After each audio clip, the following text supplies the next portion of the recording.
Bonjour, je suis Amina Diagne et je suis directrice de Minapro. Aujourd'hui, on va parler des sources de financement. J'entends beaucoup me dire « Où est-ce que je peux trouver de l'argent? J'ai une super idée, mais ce qui me bloque, c'est le financement. » La première source de financement, c'est vous-même. À quoi êtes-vous prêt à renoncer pour financer votre entreprise? Êtes-vous prêt à aller moins au restaurant? Êtes-vous prêt à revendre des articles qui sont dans votre armoire et que vous n'utilisez plus? Êtes-vous prêt à ne pas acheter le dernier sac à la mode, le dernier maquillage? C'est à vous, dans un premier temps, de faire des sacrifices par rapport à ce qui n'est pas essentiel dans votre vie pour épargner et pouvoir financer le démarrage de votre activité. Alors, deuxièmement, quand vous avez élagué et que vous avez vendu tout ce dont vous n'avez plus besoin, c'est comment utilisez-vous votre temps? Oui, peut-être que vous avez un emploi à temps plein. La deuxième chose, c'est quelles sont les compétences que je peux aujourd'hui monnayer pour avoir une source additionnelle de revenus? Vous êtes bilingue? Offrez des services de traduction. Vous êtes créatif, offrez des services de cette nature. Vous êtes bon en informatique, proposez de construire des sites web pour des tarifs à bas prix.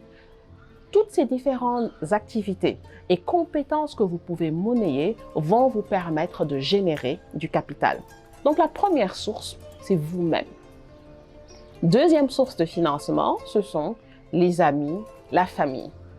Sauf que quand vous allez voir les amis et la famille, ne venez pas juste dire « j'ai besoin d'argent, est-ce que tu peux me prêter 300 000, 500 000 ?» Il faut être structuré.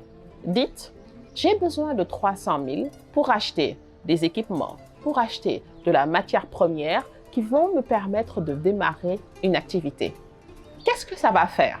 La personne va comprendre que vous avez déjà bien pensé votre projet, que vous avez déjà structuré votre idée. Mieux, la personne peut vous dire « Écoute, je n'ai pas 300 000, mais tu sais quoi? J'ai un contact qui a une machine qu'il peut mettre à ta disposition. Je n'ai pas 300 000, mais je peux investir et te fournir la matière première et te fournir les équipements. » Dans le contexte actuel, beaucoup de personnes vont préférer vous fournir en matériel, vous remettre l'équipement plutôt que de vous donner de l'argent. Donc ça, c'est la deuxième source. Troisième source de financement, vous avez les institutions financières, les banques. Ils sont plus difficiles à convaincre. Ils ont besoin de savoir que quand ils vont vous prêter de l'argent, vous êtes capable de rembourser. Et comment on prouve qu'on est capable de rembourser?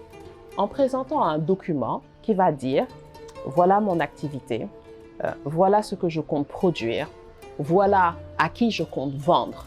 Quand je vais vendre, voilà le chiffre d'affaires que je vais faire. Voilà toutes les personnes ou tous les fournisseurs que je vais payer. Ensuite, il me restera suffisamment d'argent pour rembourser ma dette. » Cette information-là, vous allez la retrouver dans ce qu'on appelle un business plan. C'est un mot très compliqué. En réalité, c'est juste expliquer comment vous allez faire de l'argent et comment vous allez dépenser cet argent, d'où est-ce que le bénéfice va provenir. Aujourd'hui, on a de la chance en Afrique, au Sénégal, il y a des structures étatiques qui sont prêtes à vous prêter de l'argent, qui vont être plus souples parce qu'elles vont vous accompagner parfois sur le montage de dossiers et qui vont avoir des taux d'intérêt beaucoup plus bas que les institutions financières classiques. Il y a également des concours comme le Linger Digital Challenge et beaucoup d'autres concours pour les entrepreneurs qui sont prêts à vous financer à condition que vous présentiez un dossier qui dise « Voilà ce que je veux faire » et le même schéma qu'on a expliqué tout à l'heure. Donc voici les sources principales de financement pour un entrepreneur qui démarre son activité. Si vous avez des questions, mettez-les en commentaire et n'oubliez pas de vous abonner à la chaîne. À bientôt!